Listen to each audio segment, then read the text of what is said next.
pa dyan.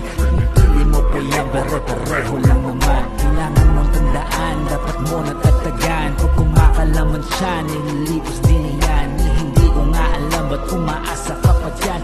Pili mo pa yan, pare-pareho lang naman. Gobyerno'y nakapikit habang ang mga tao'y may busag sa bibig, upang ang ating mga hinaing di nila madinig. Di ba't nakakabilib? Bulok pa din ang sistema, lalo lang lumalalim. Mas dala ang problema, kakapit sa patalim para lang mabuhay. Yan ang realidad ng buhay.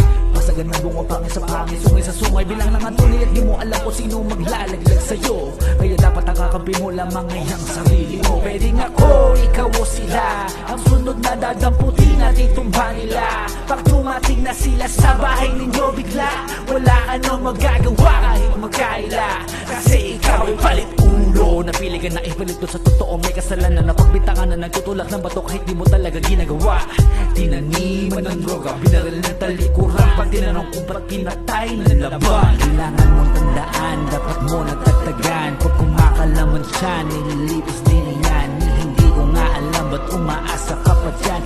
Pili mo pa yan, pare-pareho lang naman. Kailangan mong tandaan, dapat mo natagtagan. Pag kumakalaman siya, nililipas din yan. Hindi ko nga alam, ba't umaasa ka